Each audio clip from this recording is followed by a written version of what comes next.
அருட்பெருஞ்சோதி அருட்பெருஞ்சோதி தனிப்பெரும் கருணை அருட்பெருஞ்சோதி. எல்லா உயிர்களும் இன்புற்று வாழ்க, வள்ளல் மலரடி வாழ்க வாழ்க, கொல்லா விரதம் குவளை எல்லாம் ஓங்குக, நல்லோர் நினைத்த நலம் பெறுக, நன்றி நினைத்த எல்லோரும் வாழ்க இசைந்து.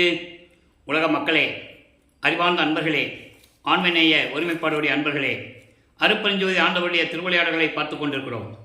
அருட்பெருஞ்சோதி ஆண்டவருடைய திருவிளையாடல் நமது பிள்ளை பெருமான் அவர்கள் வழங்கிய திருவெட்பாவிலிருந்து, ஒவ்வொரு திருமுறையிலிருந்தும், ஒவ்வொரு பதிகத்திலிருந்தும், ஒவ்வொரு பாடல்களில் விளக்கங்களின் மூலமாக நாம் தெளிவாக பார்த்து கொண்டிருக்கிறோம்.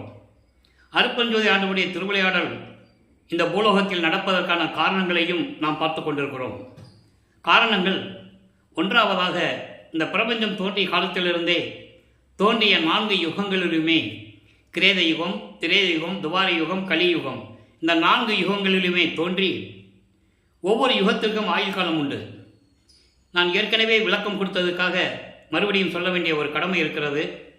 கிரேத யுகத்திற்கு 17,28,000 வருடங்கள், திரேத யுகத்திற்கு 12,96,000 வருடங்கள், துவார யுகத்துக்கு 8,64,000 வருடங்கள், கலியுகத்திற்கு 5,000 வருடங்கள் தெளிவாக நமது பிள்ளைப்பெருமானவர்கள் அருளி இருக்கிறார்கள். கலியுகத்திற்கு பிரம்மனுடைய ஆயுள்காலை வைத்து கலியுகத்திற்கு 4,32,000 வருடங்கள் என்று கணக்கிட்டு சொல்லியிருக்கிறார்கள். வேதாந்தமும் சித்தாந்தமும் அதான் கூறுகின்றன. அது தவறு என்பதை வல்லற்பெருமானவர்கள் நமக்கு சுட்டி காட்டி கலியுகத்திற்கு 5,000 வருடங்கள் தான் என்று தெளிவுபட நமக்கு அருளியிருக்கிறார்கள். கலியுகம் 1900 ஆண்டுகளிலே முடிந்துவிட்டது. இப்போ நம்ம சதுர்யுகத்தில் இருந்து கொண்டிருக்கிறோம். இதை பிள்ளைப்பெருமானவர்கள் ஒளி யுகம் என்று கூறுவார். ஆக இந்த ஒளி யுகத்திலே வாழ்கின்ற மக்களுக்காக ஏற்கனவே 4 யுகங்களிலும் வாழ்ந்த மக்கள் அந்தந்த யுகங்களில் ஏற்பட்ட சமயங்களையும் மார்க்கங்களையும் அழிந்து விட்டது. யுகங்கள் அழிந்து விட்டது. அந்த யுகத்திலே தோன்றிய, உதாரணத்துக்கு கிரேத யுகத்தில் தோன்றிய கலக மார்க்கம், அந்த யுகம் முடிந்தவுடனே அந்த மார்க்கம் அழிந்து விட்டது. அந்த யுகத்தில் தோன்றிய சமயங்களும் அழிந்து விட்டது. அதே போல திரேத யுகத்தில் திராவக மார்க்கம், ராமனுடைய இறுதி கட்டத்தில் அவன் சராய நதியிலே மூழ்கி உயிரை விடும்போது அந்த யுகம் முடிகிறது. அப்போ அந்த மார்க்கமும் முடிகிறது. அதே போல துவார யுகத்தில் கிருஷ்ணன் மாண்டு போகும்போது நவநீத மார்க்கம் முடிந்து விட்டது. அப்போ அந்த கலியுகத்திலே பஸ்ம மார்க்கம் அது முடிந்து விட்டது. அதே போல மார்க்கங்களும் தோன்றிவிட்டன, முடிவடைந்து விட்டன. சமயங்களும் தோன்றியது, மதங்களும் தோன்றியது. அதன் பிறகு தாச மார்க்கம், சற்புத்திர மார்க்கம், சக மார்க்கம், சமய மார்க்கம் என்ற மார்க்கங்கள் தோன்றின. தாச மார்க்கம் என்பது திருநாவுக்கரசர் இருந்த மார்க்கம். இதை ஏன் குறிப்பிடுகிறேன் என்றால், நான் ஏற்கனவே அருட்பா பற்றி பேசும்போது மற்ற நூல்களை பற்றி பேசுவதில்லை. ஆனால் சில இடங்களில் மக்களுக்கு விளக்கத்தை கூற வேண்டிய கடமை இருக்கிறது. அப்போ தசா மார்க்கமும் சற்புத்திர மார்க்கமும் ஒரே காலத்தில் இருந்தவை. சற்புத்திர மார்க்கம் திருஞான சம்பந்தர் இருந்த மார்க்கம், தச மார்க்கம், அதன் பிறகு சக மார்க்கம் சுந்தரனுடைய மார்க்கம், அதன் பிறகு சமய மார்க்கம் வாதவூரான் என்ற மாணிக்கவாசகருடைய மார்க்கம். இந்த மார்க்கங்கள் எல்லாம் அந்தந்த காலகட்டத்தில் முடிவடைந்து விட்டது. தோன்றினார்கள், இறைவனை பற்றி பாடினார்கள், அருளை பெற்றார்கள், முத்தி அடைந்தார்கள், அவ்வளவுதான். முத்திக்கு அப்புறம் ஞான சித்தி என்பது ஒரு நிலை இருக்கிறது. அது சுத்த சன்மார்க்கத்தை பெற்றவன் தான் பெற முடியும். அந்த நிலையில் இருக்கும்போது இதெல்லாம் முடிவடைந்த நிலையில் இப்போ இந்த சதுர்யுகத்தில் வாழ்கின்ற மக்களுக்காக ஒரு ஆன்மீக மார்க்க வேண்டும் என்பதற்காக அருட்பெருஞ்சோதி ஆண்டவர் சுத்த சன்மார்க்கத்தை உருவாக்கி அதை வேற யாரிடம் கொடுக்க முடியாது. பிரம்மன், திருமால், ருத்திரன், மகேசன், சதாசிவம் ஆயுள் காலம் முடிந்து விட்டது. சதாசிவத்திற்கு 51 ஆண்டுகள் ஆயுள் இருக்கும்போது தான் தனது மகனை பூலோகத்திற்கு அனுப்புகிறார். திருவெட்பாவில் கண்ட உண்மை. அப்போ இந்த மார்க்கத்தை உருவாக்கி தன் மகனிடம் கொடுத்து உலக மக்களை எல்லாம் சன்மார்க்கத்தில் சேர்த்து இந்த உலக மக்களால் இன்புற்று வாழ வேண்டும் என்பதற்காகவே நான் கலியுகத்தில் வருவிக்க விட்டேன் இறைவனால் என்று கூறுகிறார் நமது பிள்ளை பெருமானவர்கள். அதற்கான பாடல், அகத்தை கருத்து புறத்தை வெளுத்திருந்த உலக அனைவரையும் சகத்தை திருத்தி என்பது மக்களுடைய அறியாமையை நீக்கி சமயங்களிலும் மதங்களிலும் மார்க்கங்களில் ஈடுபட்டு கொண்டு காலங்காலமாக இருந்து கொண்டிருக்கிறார்கள். துன்பங்களையும் துயரங்களையும் அனுபவித்துக் கொண்டு அவர்களுக்கெல்லாம் அறிவுறுத்தி அறியாமையை போக்கி உலக அனைவரையும் சன்மார்க்கத்தில் அடைவித்திட, சன்மார்க்கத்தில் சேர்ப்பதற்காகவும், அப்படி சுத்த சன்மார்க்கத்தில் சேர்ந்தவர்கள் இந்த உலகிலே பரத்தை பெற்று என்பது இறைவனுடைய அருளை பற்றி இறைவனுடைய செல்வங்களை பெற்று மகிழ்ந்திடுவதற்கு என்றே என்னை உகத்தே என்பது கலியுகம். வல்லப்பமானவர்கள் வருவிக்க விட்டது கலியுகத்தில் 5/10/1823 கலியுகத்தில் வருவிக்க விட்டார்.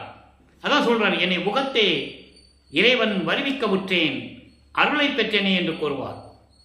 அருளை பெற்றேன் என்பது அவர் ஏற்கனவே அருளுடைய இறைவனுடைய மகன். அவர் ஏன் அருளை பெற்றேன் என்று கூறுகிறார்? அதற்கான விளக்கங்கள் நான் ஏற்கனவே கொடுத்திருக்கிறேன். இறைவனிடம் பூலோகத்தில் ஒரு மானிட பிறவியாக பிறந்ததனால் நல்லா புரிஞ்சுக்கணும் நீங்க. அப்போ அருளை பெற்றேன் என்று சொன்னால் இறைவனுடைய மகன் என்று பொருள். இறைவனிடம் அவர் அருளை எளிதாக பெற முடியாது. ஆக இந்த நிலையில் இருக்கும்போது ஏன் அகவலே சொல்லுவார், ஆன்ற சன்மார்க்கம் அணிபெற என்னைத்தான் இன்று அமுதளித்த இனிய நற்றாயே. சுத்த சன்மார்க்கத்தை உலக மக்களிடம் தெரிவிக்க வேண்டும் என்பதற்காகவும், உலக மக்களையெல்லாம் சுத்த சன்மார்க்கத்தில் சேர்க்க வேண்டும் என்பதற்காகவும், உலக மக்களெல்லாம் இன்புற்று வாழ வேண்டும் என்பதற்காகவும், உலக மக்களெல்லாம் உயிர் நேயத்தோடும் உயிர் இரக்கத்தோடும் ஜீவகாரணிய ஒழுக்கத்தில் இருக்க வேண்டும் என்பதற்காகவும் நமது பிள்ளை பெருமானவர்கள் வருவிக்க உற்றவர், பிறந்தவர் அல்ல. மருதன் என்ற கிராமத்திலே, சிதம்பரம் அருகே மருதன் என்ற கிராமத்திலே ராமையா பிள்ளை சின்னைமையார் அவர்களுடைய இல்லற வாழ்க்கையில் சைவகுலத்தில் வருவிக்க உற்றார். பிறக்கலவர் வருவிக்க உற்றார் என்பதை நீங்கள் மனதில் உறுதியாக நினைத்துக் கொள்ள வேண்டும். வருவிக்க உற்றவனுக்கு பிறப்பு இறப்பு இல்லை, பிறக்கிறவனுக்கு பிறப்பு இறப்பு உண்டு. தேவர்கள் முதல் அனைவருக்குமே தெளிவாக பாடலிலே கூறியிருக்கிறார் வல்லப்பமானவர்கள். செத்து செத்து பிறக்கும் தேவர்கள் என் முன் வழியிலர் என்று சொல்லுவார், யாராக இருந்தாலும் சரி. ஆக இந்த நிலையில் இருக்கும்போது வல்லப்பமானவர்கள் ஒரு தாயின் கருவறையிலே எப்படி இருந்தார் என்பதையும், ஒரு தாயின் கருவறையிலே தன் மகனை பிண்ட வடிவத்திலே உருவாக்கிய போது அந்த மகன் நமது குழந்தை இறைவன் பிள்ளை பெருமானவர்கள் கருவறை இருட்டாக இருக்கிறது என்று நினைக்கும் போது அருட்பெருஞ்சோதி ஆண்டவர் தன் மகனுக்கு ஒளி காட்டியதையும், தந்தையை பசிக்கிறது என்று கூறும்போது தன் மகனுக்கு கருவறையிலே அருளமுதம் ஊட்டியதையும், உடம்பு புழுக்கமாக இருக்கிறதை காற்று வரவில்லை என்று கூறும்போது தன் மகனுக்கு அமுத காற்று தென்றல் காற்று வீசியதையும் தெளிவாக நமக்கு அறிவிக்கிறார்கள் வல்லப்பெருமானவர்கள். அப்போ ஒரு தாயின் கருவறையிலே எப்படியெல்லாம் திருவிளையாடல் நடந்தது என்பதை தெளிவாக நமக்கு அறிவிக்கிறார்கள். உலக மக்கள்கிட்ட யாரும் சொல்லலை, அதனால மக்களுக்கு தெரியல. வல்லப்பெருமானவர்கள் வருவிக்க விட்டு 202 ஆண்டுகள் முடிவடைந்த நிலையிலும் கூட வல்லப்பெருமானுடைய உண்மை நிலையை, அவருடைய அருள் நிலையை, இறைவனுடைய மகன் என்ற நிலையை, வருவிக்க விட்டவர் என்ற நிலையை யாரும் மக்களிடம் கூறவில்லை என்பதுதான் வேதனையான விஷயம். இப்போ இந்த 56 ஆண்டுகளையும் 1823 தொடங்கிய திருவிளையாடல் 30/1/1874 இரவு 12 மணி வரையிலும் 56 ஆண்டுகள் திருவிளையாடல் நடந்து கொண்டிருக்கிறது. இந்த 56 ஆண்டுகளை 8 ஆண்டுகளாக பிரித்து தனது மகனுக்கு அருளை கொடுத்துக் கொண்டிருக்கிறார் அருட்பெருஞ்சோதி ஆண்டவர். சமயங்களும் மதங்களும் மார்க்கங்களும் சூழ்ந்திருந்த காலகட்டங்களில் ஒரு சைவ குலத்தில் வருவிக்க விட்டதனால் நமது பிள்ளை பெருமானவர்களும் சைவ குலத்தினுடைய அடையாளமாகிய திருநீரை பூசிக்கொள்வதும், உத்தராட்சமலை போட்டுக் கொள்வதும், சிவபெருமான் என்று வழிபடுவதும், நமச்சிவாயா சிவாயனமா ஓ சிவாயனமா சிவசிவாய் என்று சொல்லி வழிபட்டு கொண்டிருக்கிறார்கள். அப்போ வருவிக்க விட்ட 1வது ஆண்டிலிருந்து 8 ஆண்டுகள் வரைக்கும் இறைவனிடமிருந்து எந்த அருளையும் பெற முடியவில்லை. பள்ளிக்கூடத்தில் கொண்டு சேர்க்கிறாங்க, படிக்க முடியாதுன்னு வந்துட்டார். படிக்க முடியாதுன்னு அவர் வரல, இறைவனுடைய திருவிளையாடல் அங்கே நடக்குது. தன் மகன் எந்த ஆசிரியரிடமும் இந்த உலக படிப்பையும் சந்த படிப்பையும் படிக்கக்கூடாது. அதே நேரத்தில் தனது மகன் யாரையும் குருவாக ஏற்றுக்கொள்ளக்கூடாது. இந்த 2 நிலைகளையும் இறைவனிடம் திருவிளையாடல் வந்து கொண்டிருக்கிறது. அப்போ பள்ளிக்கூடத்துக்கு போக முடியல. அப்போ உலகியலில் சொல்லுவாங்கல்ல, பள்ளிக்கூடத்தில் சேர்த்து படிக்க முடியாமல் இருக்கிறேடா அப்படின்னு திட்டுவாங்கல்ல. அதுக்கு பயந்துக்கிட்டு ஒரு தனிமையான இடத்தை தேடுகிறார். அதுதான் கந்தக்கோட்டம். அங்கே ஒரு முருகன் கோயில் இருக்கு, அங்கே போய் உட்கார்ந்துக்கிறது. 8 ஆண்டுகள் வரைக்கும் இப்படி தான் நடக்குது. முதல் 8 முடிஞ்சு போச்சு, வீணா போச்சு. அப்போ 2வது எட்டில் அடி எடுத்து வைக்கிறார். 9வது ஆண்டிலிருந்து 16 ஆண்டுகளுக்குள் என்ன நடந்தது என்பதை திருவருட்பாவின் பாடல் மூலமாக பார்த்து கொண்டிருக்கிறோம். 9வது ஆண்டில் இறைவன் அவர் முன் தோன்றி, மகனே நீ என்னால் வருவிக்க உற்றவன், நீ எனது மகன், காரணம் காரியங்கள் எல்லாம் உனக்கு முன்பருவம் பின்பருவம் காட்டி அருள் செய்வேன் என்று கூறி ஞானத்தை பெற்றுக்கொள் என்று சொல்லி மறைந்து விடுகிறார். இப்போ நமது பிள்ளை பெருமானவர்களுக்கு நமது குழந்தை இறைவன் அவர்களுக்கு இறைவனால் வருவிக்கூற்ற மகன் என்று மட்டும் தெரியும். யாரிடையும் சொல்ல முடியாது. சமயங்களும் மதங்களும் மார்க்கங்களும் சூழ்ந்திருந்த காலகட்டங்களில் சிவபெருமானை வழிபட்டு கொண்டிருக்கிறார். இறைவன் தன்னை ஆட்கொண்டதை பாடலிலே கூறுகிறார். ஆறோடு 3வது ஆண்டிலே ஆட்கொண்ட அருள் கடலே. ஆறோடு 3வது என்பது 6+3. அப்போ தன்னை இறைவன் 9வது ஆண்டில் ஆட்கொண்டதை தெளிவாக நமக்கு அருளியிருக்கிறார்கள். மக்களிடம் யாரும் சொல்லவில்லை என்பதுதான் விஷயம். 9வது ஆண்டில் ஆட்கொண்ட பிறகு எல்லாமே சொன்னார்கள். புராணங்களில் நடந்ததையெல்லாம் சொன்னார்கள். ஞானசம்பந்தர் முளைப்பாலை கொடுத்து 3 வயசிலே ஞானம் பெற்றான் என்று சொன்னார்கள். உண்மைதான், ஞானம் பெற்றார் சொன்னார்கள். வள்ளற்பெருமானை 9வது ஆண்டில் ஆட்கொண்டது யார் சொன்னது? கருவறையிலே நடந்த திருவிளையாடலை யார் சொன்னது? இதை ஏன் சொல்கிறேன் என்றால், என்னுடைய ஆதங்கம், வள்ளலார் ஊழியன் ஆகிய நான் என்னுடைய ஆதங்கத்தில் கூறிக்கொண்டிருக்கிறேன். சொல்லியிருந்தால் வள்ளற்பெருமானை இறைவனாக ஏற்றுக்கொண்டிருப்பார்கள். ஆக இந்த நிலையில் 1ஆம் திருமுறை உருவாகிறது. 1ஆம் திருமுறை மொத்தம் 8 பதிகங்கள். திருவடி புகழ்ச்சி, விண்ணப்ப கலிவன்பா, நெஞ்சறிவுறுத்தல், சிவநேச வெண்பா, மகாதேவ மாலை, திருவருள் முறையீடு, வடிவுடை மாணிக்க மாலை, இங்கித மாலை, மொத்தம் 712 பாடல்கள். இந்த 8 பதிகங்களில் இருந்தும் நான் ஏற்கனவே நிறைய விளக்கங்கள் கொடுத்திருக்கிறேன். குறிப்பாக திருவருள் முறையீடு என்ற பதிகத்தில் இருக்கின்ற 232 பாடல்களில் இருந்துதான் இறைவனுடைய திருவிளையாடலை தொடங்கி இருக்கிறோம். இன்றைய திருவிளையாடல் பதிவு 298.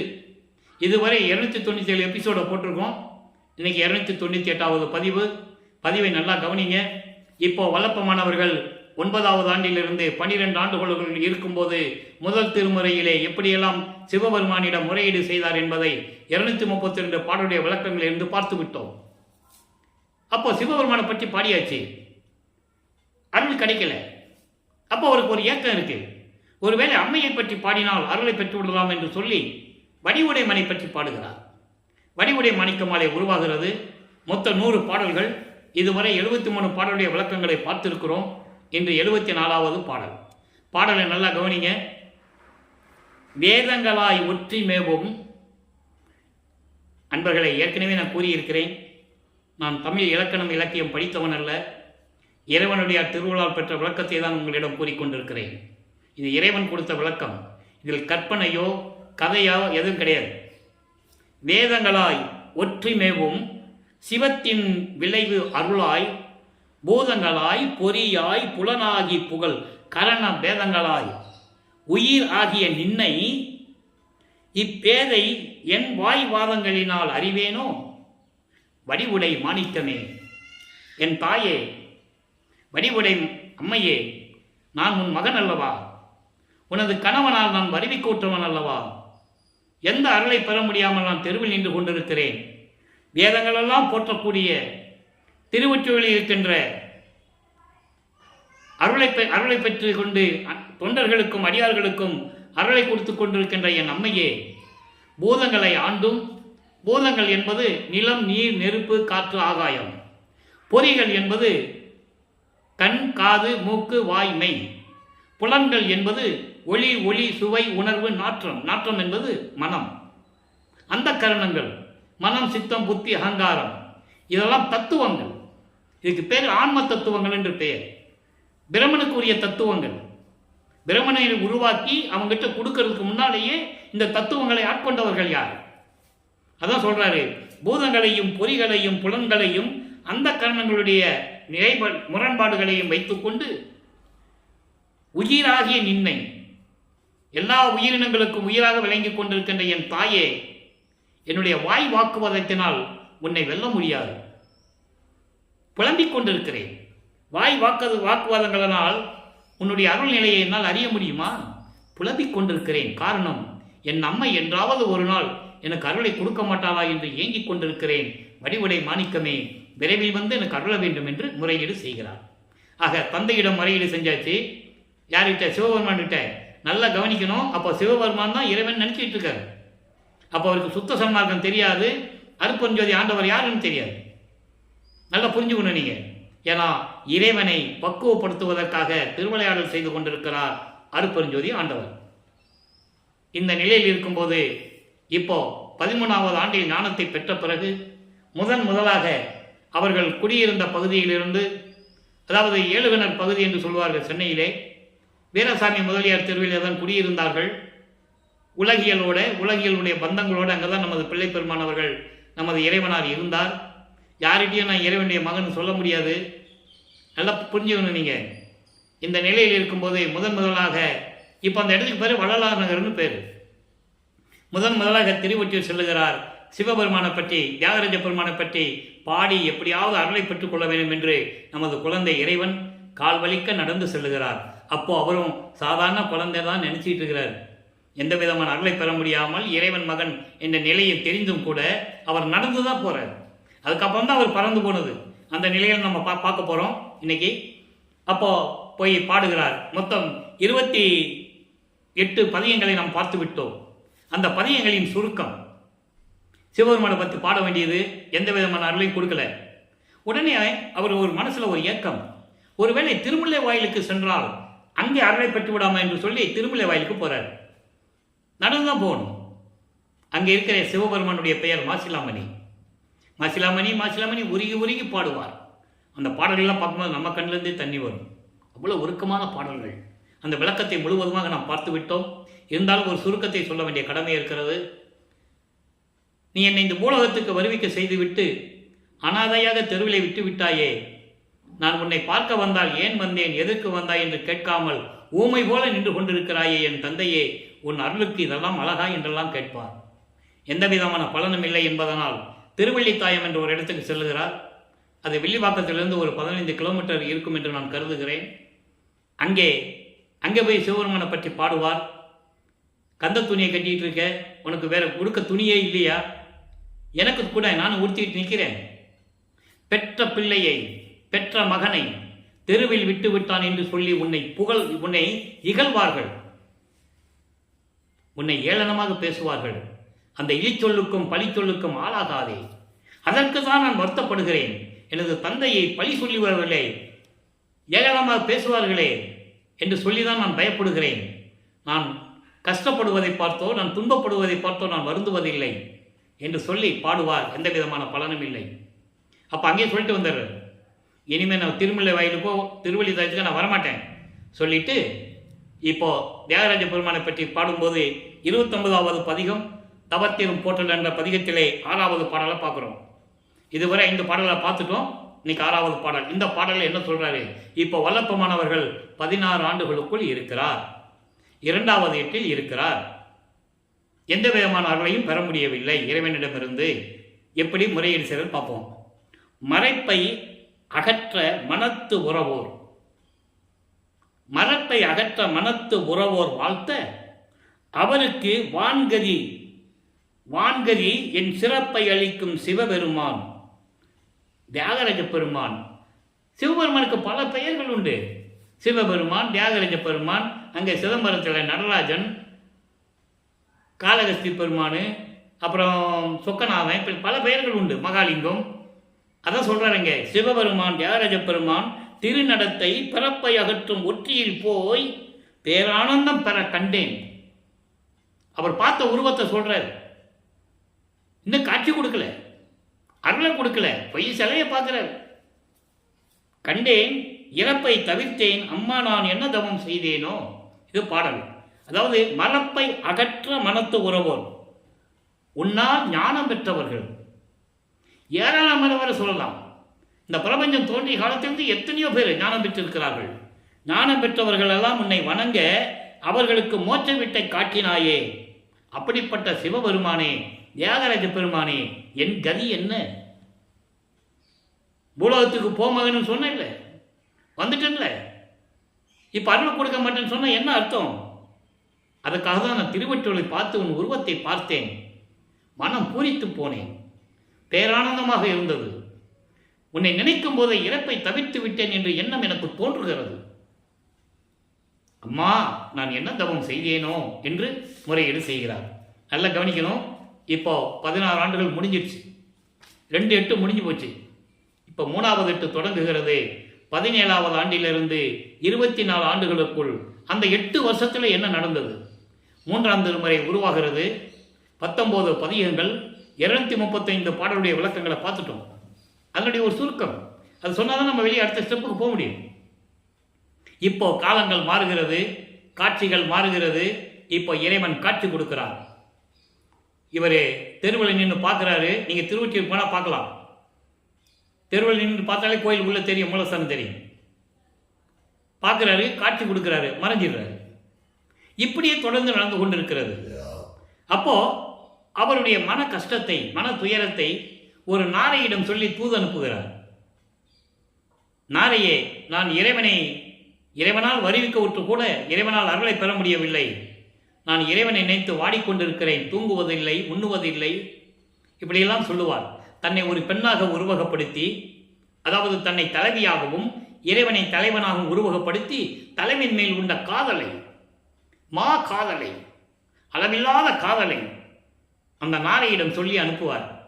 ஏனென்றால் ஏன் தன்னை பெண்ணாக உருவகப்படுத்துகிறார் என்றால், அங்கே காதல் இருக்க வேண்டும். காதல் என்றால் ஒரு ஆணும் பெண்ணும் இருக்க வேண்டும். அந்த நிலையில் அந்த பாடலை நமக்கு அருளி இருந்தார்கள். அற்புதமான பாடல்கள். நாரையும் கிளியும் நாட்டூரும் தூது என்ற பதிகத்தில் இருக்கின்ற பாடலை எல்லாம் பார்த்து விட்டோம். நாரை போகும், திரும்பி வராது. அவர் திருவிளையாடல் நடக்கும்போது எப்படி திரும்பி வரும்? கிளிகளை அனுப்புவார். ஒரு நாரை அனுப்புனாலும் வரல, கிளிகளை ஒரு கூட்டத்தை அனுப்புவார், சொல்லி வராது. அத்தனை பாடலுடைய விளக்கங்களை பார்த்து விட்டோம். இப்போ பவனி வருவது, திருவிழா வீதி வருவது, காட்சி கொடுப்பது, இந்த நிலைகள் தொடர்ந்து கொண்டிருக்கும் போது 19வது பதிகத்திலே, காதல் மாட்சி என்ற பதிகத்திலே சிவபெருமான் இவரை பார்த்து தெருவழியாக எப்படி ஓடுகிறார். இவர் பின்னால் போய் அந்த ஓட்டத்தை பிடிக்க முடியல. ஏன் பிடிக்க முடியல? இந்த விளக்கங்களையெல்லாம் நம்ம பார்த்துட்டோம். காரணம், இன்னும் ஆண்டுகள் இருக்கிறது. 24 ஆண்டுகள் தான் முடிஞ்சிருக்கு. நீ 24 ஆண்டு பாக்கி இருக்கு. இவங்கிட்ட மாட்டினோம்னா இப்போ பதில் சொல்ல முடியாது. சிவபெருமானுக்கு தெரியும். அதனால இவர்கிட்ட மாட்டாம தெருவழியா ஓடுறாரு. இவர் பின்னால் ஓடி ஓட்டத்தை பிடிக்க முடியலன்னு சொல்லும்போது அங்கே இருக்கிறவங்க கேட்பாங்கல்ல, என்ன ராமலிங்கம் தினமும் நாங்கள் பார்க்குறோம், இது பாடலுடைய விளக்கம் அதில் இருக்கு. அதனால தான் சொல்கிறேன். கதையாக சொல்கிறதில்ல, கற்பனை இல்லை, பாடலுக்கு விளக்கத்தை சொல்கிறேன். அங்கே இருக்கிறவங்க கேட்பாங்க, என்ன ராமலிங்கம் தெருவழியாக ஓடிக்கிட்டு இருக்கேன்னு கேட்கும்போது, சிவபெருமான் ஓடினாரு, நான் போய் பிடிக்க போனேன், பிடிக்க முடியலன்னு சொல்லுவார். அப்போ அங்கே இருக்கவங்க ஏளனமாக பேசுவாங்க, என்ன ராமலிங்கம் கலியுகத்தில் நடக்கிற காரியமா? அப்போ கலியுகம் நடந்து கொண்டு இருக்கிறது. கலியுகம் 1900 ஆண்டுகள் தான் முடியுது. கலியுகம் முடிஞ்ச பிறகுதான் இவர் சமாதியாகணும். யாரு? கல்பட்டையா. அதனால தான் 27 வருஷம் நீ தர்மசாலையை நடத்துன்னு சொல்கிறாரு. நல்லா புரிஞ்சுக்கணும். நீங்கள் கலியுகம் முடிஞ்ச பிறகுதான் சதுர்யுகத்தில் தான் நீ சமாதியாகணும்னு சொல்லிடுறாரு. அதனால தான் அந்த கலியுகத்தில் 1847 ஆண்டு இந்த நிகழ்வுகள்லாம் நடக்குது திருவொற்றியூரில். அப்போ அவங்க கேட்குறாங்க, இதெல்லாம் நடக்கிற காரியமாப்பா கலியுகத்தில்? நீ இறைவனை பற்றி நினச்சி உனக்கு பைத்தியம் பிடிச்சிருச்சு, நீ போய் வேலையை பாருப்ப அப்படின்னு சொல்லும்போது அவங்களுக்கு பதில் சொல்கிறாரு. அதுக்கும் 10 பாடல்கள் இருந்தது. அந்த விளக்கத்தையும் பார்த்துட்டோம். நீங்கள் என்ன சொன்னாலும் சரி, அவனுடைய காதலை நான் கனவில் கூட மறக்க முடியாது அப்படின்லாம் அந்த பாடலில் சொல்லுவார். இந்த நிலைகளெல்லாம் தொடர்ந்து கொண்டு இருக்கும்போது 3வது எட்டு முடிஞ்சிருச்சு. இப்போ 4வது எட்டுக்குள்ளே வராரு. 4 32 25வது ஆண்டிலிருந்து அந்த 32 ஆண்டுகள் வரைக்கும் என்ன நடந்தது என்பதை 4ஆம் திருமுறை உருவாகிறது. 8 பதிகங்கள், 197 பாடல்கள், விளக்கங்களை பார்த்து விட்டோம். அன்பு மாலை, அருப்பிரகாச மாலை, பிரசாத மாலை, ஆனந்த மாலை, பத்தி மாலை, சௌந்தரிய மாலை, அபராத மன்னிப்பு மாலை, அதிசய மாலை, எல்லா பாடலுடைய விளக்கங்களையும் பார்த்து விட்டோம். அதனுடைய சுருக்கம் சொன்னாதான் 5வது எட்டுக்கு நம்ம போக முடியும். ஒரு எபிசோடு பார்த்தோம்னா அது சுருக்கத்தை சொன்னாதான் அடுத்த எபிசோடுக்கு போக முடியும். இப்போ வல்லப்பமானவர்கள் 27வது ஆண்டு, வரிவிக்க விட்டு 27வது ஆண்டு. வல்லப்பமானுக்கு வயது இல்லை. அவர் 27 வயசுல பிடிந்தாரு, 10 வயசுல பிடிந்தாரு சொல்லக்கூடாது. அவர் இறைவனுக்கு வயது இல்லை. அதனால தான் வரிவிக்க ஆண்டிலிருந்து சொல்ல வேண்டும். வேற யாருக்கா வயசு சொன்னாங்களா? பிரம்மனுக்கு, சிவனுக்கு இவ்வளவு வயசு, முருகனுக்கு இவ்வளவு வயசு, விநாயகனுக்கு இவ்வளவு வயசுன்னு சொன்னாங்களா? சொல்லல. இல்லை. அதே மாதிரி இவருக்கு வயசு இல்லை. உலகிலிருந்து வருவிக்க விட்டுறார். உலகியலுக்காக அவர் இங்கே அந்த நடிகையில் இருக்கும்போது தான் உலகிலிருந்து வர்றாரு. அவர் அதை பாடல தெளிவாக சொல்றாரு. அதை புரிஞ்சுக்கணும். அப்போ 27வது ஆண்டில் இருக்க கல்யாணம் பண்ணணும்னு சொல்றாங்க. உலகத்தில் இயற்கையாகவே சொல்லுவாங்க. உலகியல்ல ஒருத்தன் குடும்பத்தில் சொல்ல வச்சு கேட்காம இருந்தானா அவனுக்கு ஒரு கால் கட்டு போடுன்னு சொல்லுவாங்க. அதை மாதிரி இவருக்கு திருமண ஏற்பாடுகள் நடக்கின்றன. அக்கா பொண்ணை கல்யாணம் பண்ண சொல்றாங்க. அக்கா என்பது வருவிக்க உற்றதனால் ஏற்பட்ட சொந்தம். அதை நீங்கள் நல்லா மைண்டில் வச்சுக்கணும். இவர் அந்த குடும்பத்தில் வருவிக்க விட்டதனால் ஏற்கனவே அவங்களுக்கு சென்னைமையார் அவர்களுக்கு 2 ஆண் பிள்ளைகள் 2 பெண் பிள்ளைகள் இருக்கிறாங்க. அப்போ உலகியல் முறை அண்ணன் அக்கான்ற ஒரு முறை, இது இயற்கையாகவே இருக்கிற முறைகள். அப்போ இவருக்கு அந்த பெண்ணுக்கு இவர் தாய்மாமனாகிறார்.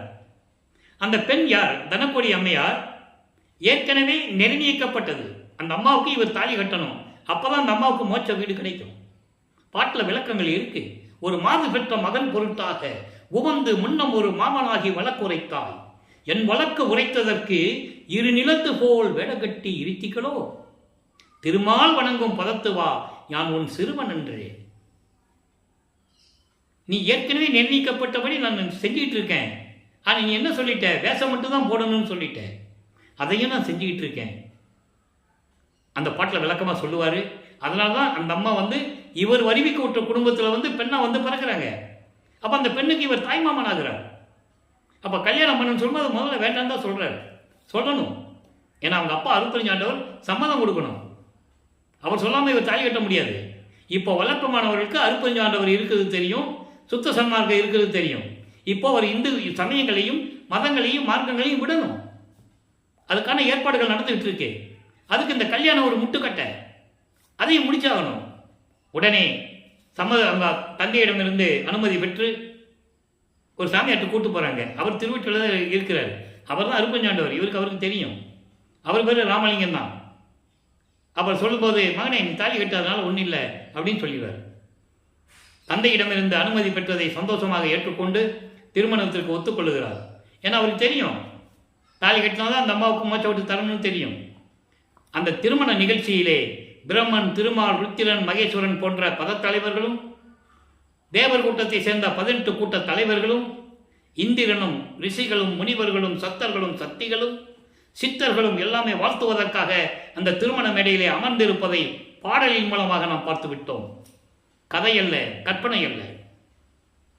இதை உலக மக்களுக்கு யாரும் சொல்லலை, அதனால் அவங்களுக்கு தெரியாது. தாலி கட்டினாலும் பொண்டாட்டி விட்டுட்டு வந்துட்டாரு, இப்படி தான் சொன்னாங்க. அதான் உண்மை. என் காதுபட நான் கேட்டிருக்கிறேன் பேசியதை, யாரும் மறுக்க முடியாது. ஆக இந்த நிலையில் இருக்கும்போது அந்த அம்மாவிற்கு தாலி கட்டி விமோசனத்தை கொடுத்து மோட்ச வீட்டை காட்டுகிறார். அந்த அம்மாவுக்கும் தெரியும், தாலி கட்டும்போது உணர்ந்துறாங்க இவர் யாருன்னு. அப்போ மணமக்களை வாழ்த்த வேண்டும், தந்தையும் தாயும் வரவில்லை என்று ஏங்குகிறார். அன்று இரவே அருட்பெருஞ்சாண்டவரும் சிவகாமி வள்ளியும் 2 குதிரை மாட்டின தேர்ல தன் மகனை வாழ்த்திவிட்டு சொல்லுகிறார்கள். பாடலில் இருக்கின்ற விளக்கத்தை பார்த்து விட்டோம். இப்போ கல்யாணம் பண்ணியாச்சு, அந்த உறவை விடணும். இப்போ வல்லப்பமானவர்கள் இறைவனுடைய குணங்களில் 5வது குணத்தில் இருந்து கொண்டிருக்கிறார். தன்மையத்தனாதல், தூய உடம்பினாதல், முற்றிலும் உணர்தல், இயற்கையின் உணவினாதல், இயற்கையை உணர்வினாதல், இயற்கையை பாசங்களுடைய விளக்கை நீக்குதல். 5வது நிலையில் இருக்கிறாரு. இப்போ ஏமசித்தியை வாங்கி கொண்டார். அதை பாடலில் பார்த்துட்டோம். மகனை இனிமே உனக்கு திருநீறு தேவையில்லை, விற்று சமயங்களும் மதங்களுக்கு தேவையில்லை சொன்னதை பாடலில் இருந்து பார்த்து விட்டோம். ஏன்னா அது முக்கிய தடைகள்.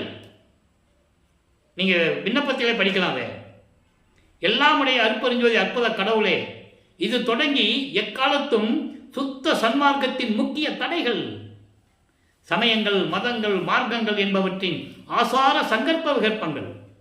சங்கற்ப விகற்பங்கள் என்பது குறியீடுகள், அடையாளங்கள், நடைமுறை பழக்க வழக்கங்கள். சைவ சமயத்தின் அடையாளம் திருநீர் பூசிக்கொள்வது, வைஷ்ணவ சமயத்தின் அடையாளம் நாமம் போட்டுக் கொள்வது. ஒவ்வொரு சமயத்துக்கும் ஒரு அடையாளம் உண்டு.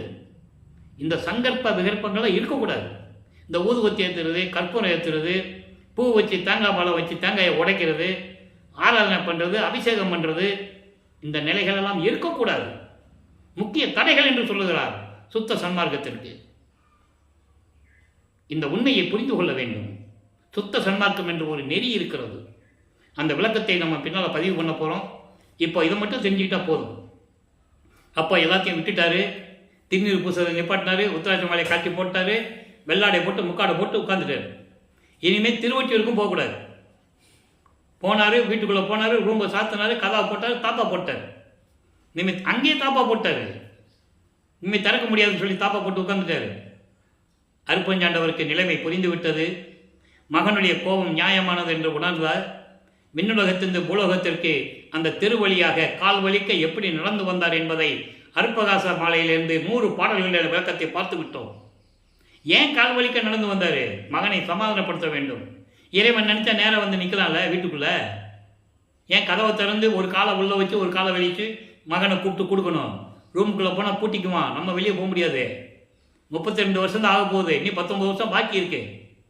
நல்லா புரிஞ்சுக்கணும். நீங்கள் தெளிவாக பாடலில் சொல்கிறாரு, வந்தானா விடவே மாட்டேன், ரூமில் வச்சு பூட்டிடுவேன்னு சொல்கிறாரு. இது இறைவனுக்கு தெரியாமல் இருக்குமா? அதனால தான் ஒரு காலை உள்ளே வச்சு ஒரு காலை வெளியே வச்சு மகனை கூப்பிட்டு அருளை கொடுக்குறாரு.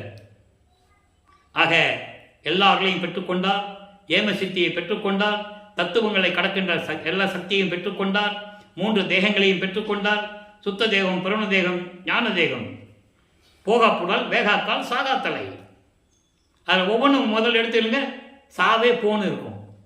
சாகாத்தலை, வேகாக்கால், போகா புனல் முதல் எடுக்கிறீங்க. சாவே போ, அதான் மரணமில்லா பெருவாழ்வு, அதான் சுத்த தேகம், அதான் ஞான பிரண தேகம், ஞான தேகம், அதுதான் சுத்த சன்மார்க்கம்.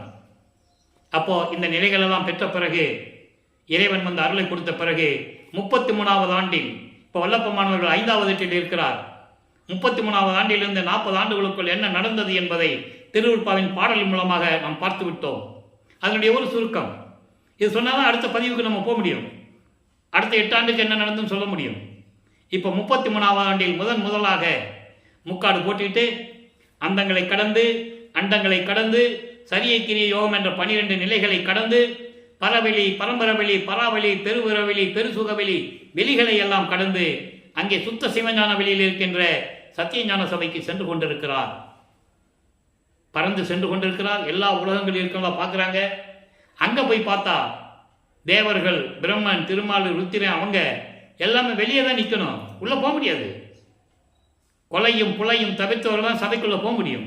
அதனால தான் இங்கே சொன்னார், சபையை நிறுவிட்டு இங்கே சொன்னார். அவங்களுக்கே அப்படி கதின்னா மனிதர்கள் ஏமாத்திரம் சொல்லுங்க. அதனால இங்கே சொன்னார், கொலையும் புலையும் தவிர்த்தவர்கள் மட்டும் உள்ளே புகவும் அப்படின்னு சொன்னார். காரணம் இல்லாமல் அவர் சொல்லலை. அப்படி போனாதான் இறைவனுடைய பெற முடியும். அங்கே போகிறாங்க. மகனை தந்தை வரவேற்கிறார். மகனை இந்த ஆடைகளை எல்லாம் கலைந்து விட்டு முக்காடு போட்டு தானே போறாரு. புனித நீராடி புத்தாடை அணிந்து அணில்கள் மேலே அணிந்து மங்கள கோலத்துடன் வருவாயாகன்னு சொல்றார். பாடலில் இருக்கின்ற 10 விளக்கங்களையும் பார்த்துட்டு வரணும். அங்கே இருக்கிற சிங்காசனத்தில் அமர வைத்து தன் மகனுக்கு மணிமுடி சூட்டி பொற்காப்பு கொடுக்கிறார் கையில். அதுதான் இளவரசன் பட்டம், இளவரசருடைய அடையாளம். மன்னர்கள் வந்து தன் மகனுக்கு வரும்போது தன் கையில் இந்த காப்பை தூக்கி மகன் கையில் போட்டுவாங்க. நாட்டாமைக்கு வயசாகி போச்சு, இல்லை இறந்துட்டாங்கன்னா அவன் அணிந்த காப்பை மகனுக்கு போட்டு விட்டுருவாங்க. அந்த மாதிரி ஒரு காப்பை அணிந்து மகனை சுத்த சன்மார்க்கத்தை பெற்றுக்கொள் என்று சொல்லி சுத்த சன்மார்க்கத்துடைய நெறிகளை கொடுக்கிறார். அதனால்தான் சுத்த சன்மார்க்கம் இனிமேல் உன்மார்க்கம் என்று கூறுவார். தந்தை மகனிடம் கூறுவார். அதனால்தான் வல்லப்பமானவர்கள் என் மார்க்கம் என்று கூறுவார். அந்த விளக்கத்தை எல்லாம் பார்த்து விட்டோம். இப்போ சாகா கல்வியை கற்றுக் கொடுக்கிறார் தன் மகனுக்கு. பிரபஞ்சம் முழுவதும் அங்கே பார்த்து கொண்டிருக்கிறார்கள். விண்ணவர்கள், தேவர்கள், ரிஷிகள், முனிவர்கள் எல்லாம் கீழே இருந்து தான் பார்க்கணும். சபைக்குள்ள போக முடியாது. பாட்டில் தெளிவாக சொல்றேன். நாகாதிவனும் நாராயணனும் நான்முகனும் நறுமொரும் எனவே. நறுமொருன்னு என்னன்றதும் கோபத்தில் பல்ல கடிச்சிக்கிட்டு இவனுக்கு போய் சாகா கல்வியை கற்றுக்கு தராரு சொல்றாங்கல்ல. பாட்டில் இருக்கு, மெய்யர் வியப்பில் இருக்கு. அடியனாக்கி பிள்ளையாக்கி நேயனாக்கி அவளம் அடிகளாக்கி கொண்டாய் என்னை அவளம் நீக்கியே படியுள்ளோரும் வானுள்ளோரும் இதனை நோக்கியே பதியும் ஓரவாரன் என்பான் பரிவு தேக்கியே. கடவுளுக்கு கூட ஓரவஞ்சனை இருக்குது. தன் மகனுக்கு தான் கொடுத்துட்டு இருக்கிறாரு. மகன் கரெக்டாக இருந்தாலும் மகனுக்கு கொடுக்குறாரு. அப்போ இந்த நிகழ்வெல்லாம் நாம் ஏற்கனவே விளக்கங்களை பார்த்துவிட்டு இப்போ வல்லப்பெருமானவர்கள் நேராக விண்ணுலகத்திலிருந்து பூலோகத்திற்கு திரும்புகிறார். திரும்பும்போது நேர சிதம்பரத்திலே காட்சியளிக்கிறார். அங்கே எழுந்தருளுகிறார். அங்கே இருக்கிற சம்பவங்களை எல்லாம் நம்ம பார்த்துட்டோம். இறைவனுடைய திருவிளையாடல் எப்படி நடந்தது, பரசுராமனும் வெங்கட்ராம ரெட்டியாரும் பேசினது, இவன் தம்பிதான் இவருக்கு அறிமுகப்படுத்தி வச்சது, இதெல்லாம் ஒரு நிகழ்வுகள் நடந்தது. ஆக அவர் கரும்புலியிலே உறைவிடமாக கொள்ளுகிறார். 9 ஆண்டுகளில் கரும்புலியிலே எப்படியெல்லாம் இருந்தார், தந்தையும் மகனும் எப்படியெல்லாம் உரையாற்றினார்கள் என்பதையெல்லாம் பார்த்து விட்டோம். அப்போ அந்த நிலையில் இருக்கும்போது அவர் இருந்த இடத்திற்கு ஒரு பெயர் வர வேண்டும் என்பதற்காக தண்ணீரால் விளக்கரித்த இல்லம் என்ற ஒரு பெயரை ஏற்படுத்துகிறார். அங்கே ஒரு திருவிளையாடல் நடக்குது. அந்த அம்மா எங்கே வெளியே போகும்போது சாமி இருக்கிறாங்க, தீபத்துக்கு எண்ணெய் வச்சுட்டு போவோம்னு சொல்லி ஒரு செம்பில் எண்ணெய் நினச்சி தண்ணி செம்பு வச்சுட்டு போயிடுவாங்க. இவருக்கு தெரியும் அது தண்ணி செம்பு தான் தெரியும். வல்லப்பன்மார்கள் இறைநிலையில் இருக்கின்றவர், அப்பெல்லாம் ஒளி தேகம் கொண்டவர். சரி வச்சுட்டு போகிறாங்க அப்படின்னு சொல்லி அப்படியே விட்டுருவார். அந்த அம்மா வந்து கேட்பாங்க, சாமி தப்பாக பண்ணிட்டேனே, எண்ணெய்க்கு பதிலாக தண்ணி வச்சுட்டு போயிட்டேனே, என்ன பண்ணிங்களோ நைட்டெல்லாம் நாங்கள் தூங்கலை அப்படின்னு சொல்லுவாங்க. இல்லைம்மா, எல்லாம் இறைவன் அருளால் நடந்தது. நீங்கள் என்ன வச்சிங்கன்னு நான் நினச்சிட்டு தூக்கி ஊற்றுனேன், என்ன நினச்சி ஊற்றுனேன், எரிஞ்சது, அவ்வளோதான். எல்லாம் இறைவன் செயல் நடந்ததுன்னு சொல்லிட்டார், அவ்வளோதான். இப்போ வல்லப்பமானவர்கள் 6வது எட்டில் இருந்து கொண்டிருக்கிறார். 6 8 48, 41 48 ஆண்டுகளுக்குள் என்ன நடந்தது என்பதை இப்போ நம்ம லைவாக பார்த்துட்டு இருக்கோம். இப்போ ஜீவகாருண்ய ஒழுக்கம் உருவாகணும். இந்த பிரபஞ்சத்திற்கே இறைவனால் உருவாக்கப்பட்டது ஜீவகாருண்ய ஒழுக்கம். இந்த பிரபஞ்சம் தோன்றிய காலத்திலிருந்து எத்தனை பேர் அன்னதானம் பண்ணியிருக்காங்க? தேவதாசிகளோடு அன்னதானம் பண்ணியிருக்காங்க. தன்னை எல்லாரும் கற்புக்கரசி என்று சொல்ல வேண்டும் என்பதற்காக தேவதாசிகள் கூட அன்னதான கூடங்களை அமைத்து அன்னதானம் செய்திருக்கிறார்கள். அதல்ல ஜீவகாருண்ய ஒழுக்கம். ஜீவகாருண்ய ஒழுக்கம் என்ற ஒரு நிலையை ஏற்படுத்த வேண்டும் என்பதற்காக வல்லற்பமானவர்களும் தன்னுடைய தந்தையாகிய அருப்பஞ்சாண்டவரும் ஆலோசித்து ஜீவகாருண்ய ஒழுக்கம் உருவாக வேண்டும் என்றால் அதற்கு ஒரு தர்மசாலை வேண்டும். நல்லா புரிஞ்சுக்கணும். நீங்க ஜீவகாருண்ய ஒழுக்கம் 7 பிரிவுகளில் உண்டு. பசி, பிணி, தாகம், இச்சை, எளிமை, பயம், கொலை. பசியும் கொலையும் பரஜீவகாருண்யம், மீதெல்லாம் அபரஜீவகாருண்யம். இந்த 7 பிரிவுகளுடைய பதிவுகளுடைய விளக்கங்களை எல்லாம் பின்னாளில் நாம் கொடுக்க காத்திருக்கிறோம். ஏனென்றால் தர்மசாலையை விட்டு எப்போ வல்லப்பமானவர்கள் மேட்டுக்குப்பம் செல்லுகிறார்களோ அன்று உங்களுக்கு ஜீவகாருண்ய ஒழுக்கம் விளக்கம் கிடைக்கும். அதை பின்னால் பார்த்துக்கலாம். இப்போ ஏற்கனவே பார்வதி மக்களிடம் பேசியபடி அந்த இடத்தை தானமாக பெற்றுக்கொண்டு ஒரே நாளில் 23/5/1867 தர்மசாலையை நிறுவி அன்றைய அணைய அடுப்பை மூட்டி உணவை சமைத்து பசியோடு வருகின்றவர்களுக்கு பசியாற்றிக் கொண்டிருக்கிறார். நம்மளை எல்லாம் படைத்து காத்து கொண்டிருக்கின்ற இறைவன் அருட்பெருஞ்சோதி ஆண்டவராகிய வல்லற்பமானவர்கள். அவர் தான் அருட்பெருஞ்சோதி ஆண்டவர். அதனுடைய விளக்கத்தை நம்ம பின்னால் தரப்போகிறோம். ஏன்னா சுத்த சன்மார்க்கத்துக்கு ஒரே இறைவன் தான் பேர், 2 பேர் இருக்கக்கூடாது. அதனால் தன்னுடைய பிரிந்த சக்தியோடு 51 ஆண்டுகள் தான் பிரிந்த சக்தியோடு தன்னுடைய சக்தியை மகனாக உருவாக்கி உலாவ விட்டதனால் இறுதியாக அருட்பெருஞ்சாண்டவர் பிரிந்த சக்தியோடு இணைந்து கொள்ளுகிறார். இதுதான் கான்செப்ட். அவர் போய் அறிவை கூட்டி மறைஞ்சிட்டாரு, செஞ்சிட்டாரு, இப்படியெல்லாம் சொல்ல போய் தான் பல விமர்சனங்கள் உண்டாகிறது. இறைவன் ஆயிட்டார், அவ்வளோ முடிஞ்சு போச்சு, தட்ஸ் ஆல் யுவர் ஆனர்னு சொல்கிற மாதிரி. அப்போ இந்த நிலையில் இருக்கும்போது இப்போ பசியாற்றி கொண்டிருக்கிறார். ஜீவகாருண்ய ஒழுக்கம் உருவாகிவிட்டது. 1863 ஒரு திருவிளையாடல். ஆறுமுக நாவலர் என்ற ஒரு புலவர், ராமலிங்கம் என்ற ஒரு பரதேசி வடமொழியை உட்கார்ந்து கொண்டு எந்த தமிழ் இலக்கணம் இலக்கியம் கற்காமல் பாடல்களை இயற்றி கொண்டிருக்கிறார். அதாவது இந்த வழக்குடைய சாராம்சத்தை சொல்றேன். இயற்றி கொண்டிருக்கிறார். அது திருவருப்பா என்று பெயரிட்டு திருமுறைகள் என்று பெயரிட்டு அழைத்துக் கொண்டிருக்கிறார். அது சாதிகளையும் மதங்களையும் மார்க்கங்களையும் சாடிக்கொண்டிருக்கிறது. எங்களால் ஏற்றுக்கொள்ள முடியவில்லை. இந்த பிரபஞ்சம் தோன்றிய காலத்திலிருந்தே காலங்காலமாக வழிபட்ட மக்களை எல்லாம் புண்படுத்துகிறார். எனவே திருவற்பாவை மறு அற்பா என்று அறிவிக்க வேண்டும் என்று சொல்லி முத்துசாமி ஐயர் என்ற வழக்கறிஞரை நியமித்து வக்காலத்து வாங்கி வழக்க பதிவு பண்ணியாச்சு. விசாரணைக்கு வருகிறது. எந்திரிச்சு நின்னா வழக்கு தள்ளுபடி ஆகாது. எல்லாத்தையும் அதான் சொல்லிக்கிட்டு இருக்காங்க, இன்னும் சொல்லிக்கிட்டு இருக்காங்க. இவர் உள்ளே போனார், எல்லாம் எந்திரிச்சு நின்னாங்க, வழக்கு தள்ளுபடி ஆச்சுன்னு சொல்லுவாங்க. அப்படியல்ல, விசாரணை நடக்க வேண்டும். ஒரு வழக்கு பதிவு செஞ்சுட்டா எல்லாம் எந்திரிச்சு நின்னா வழக்கெல்லாம் தள்ளுபடி ஆகாது. லா படித்தவங்களுக்கு தெரியும். லா பேசிக் லாஜிக். எந்திரிச்சுன்னா இப்படி வழக்கு தள்ளுபடி ஆகும். விசாரணை நடக்கணும்ல. விசாரணை நடக்கிறது. வாதியிடம் விசாரணை நடந்து கொண்டிருக்கிறது. வாதின்னா கேஸ் போட்டவர் முடிஞ்சு போச்சு. இப்போ பிரதிவாதியை கூப்பிடணும். அங்கே இல்லை, பெருமானவர்கள் இல்லை. அப்போ நீதிமன்ற ஊழியர் கூப்பிடுறாரு. இப்போவும் கோர்ட்டில் அந்த வழக்கம் உண்டு. 3 தடவை கூப்பிடுவாங்க, பேர் வச்சு 3 தடவை கூப்பிடுவாங்க. ராமலிங்க பிள்ளை கூப்பிடுறாங்க. திடீர்னு அங்கே நிற்கிறார். எழுந்தருளுகிறார். அவர் எங்கே நினைச்ச இடத்துல இருப்பார். அண்டங்களில் நொடி பொழுதில் கடக்கக்கூடியவர். ஒரே உருவத்தில் பல இடங்களில் இருக்கக்கூடியவர். பல உருவங்களிலே தெரியக்கூடியவர். நீங்கள் நல்லா புரிஞ்சுக்கணும். இவங்க என்ன நினச்சிட்டு இருக்காங்க, ராமலிங்கம் வரல, கேஸ் நம்ம பக்கம் தான் ஜெயிக்கும்னு. திடீரென்று எழுந்தருளுகிறார், நீதிபதி பார்க்கிறார், இவர் காட்சி கொடுக்கிறார். நான் ஏற்கனவே கூறியது போல புராணங்களில் காட்சி கொடுப்பதை எத்தனையோ பேர் சொன்னார்கள். காலமாடு போய் காட்சி கொடுத்தது, சிவபெருமான் போய் காட்சி கொடுத்தாரு, சமயபுரம் மாரியம்மா காட்சி கொடுத்தா, காஞ்சி காமாட்சி காட்சி கொடுத்தா, எல்லாம் சொன்னாங்க. இருக்கட்டும், இவர் நீதிபதிக்கு காட்சி கொடுத்த சொல்லணும்ல. இவர் காட்சி கொடுக்கும்போது தான் நீதிபதி எழுந்து நிற்கிறாரு. யார் நீதிபதிகள் எந்திரிச்சு நிற்கக்கூடாது, சட்டத்தில் இடமே கிடையாது. நிற்கிறாரு, மெய் மறந்துட்டாரு, உணர்கிறார். அப்போ விசாரணை நடக்கிறது. எப்படி பாடல்களை ஏற்றுக்கொள்கிறீர்கள் என்று சொல்லும்போது, இறைவனுடைய அருளால் நான் இயற்றினேன் என்று கூறுகிறார். நல்லா புரிஞ்சுக்கணும். இதெல்லாம் சூட்சமமான விளக்கங்கள். நீதிபதி ஏன் எந்திரிச்சு நின்னாரு? அப்போ அங்கே இறைவனுடைய திருவிளையாடல் நடக்குது. இவர் யார் நாங்கள் காட்டுறாரு. இது எனக்கு எப்படி தெரியும் நீங்கள் கேட்க முடியாது. இது இறைவன் உணர்த்திய விளக்கங்கள். நான் எங்கே சொல்லவும் நான் தயாராக இருக்கிறேன். ஆக இந்த நிலையில் இருக்கும்போது காட்சி கொடுத்தவர் எந்திரிச்சு நிற்கிறாரு. திருவொற்பாவை மறுப்பா என்று அறிவிக்க முடியாது. ஏனென்றால் பாடல்களிலே உண்டு, சாதியும் சமயமும் மதமும் பொய்யென ஆதியில் உரைத்த அருட்பெருஞ்சோதி. சாதியும் மதமும் சமயமும் காணா ஆதியானாதைய மறுபெருஞ்சோதி. இறைவன் உணர்ந்தனா நான் சொன்னேன். நீதிபதி உணர்கிறார். அதனால்தான் மறுப்பா என்று அறிவிக்க முடியாது என்று கூறுகிறார்.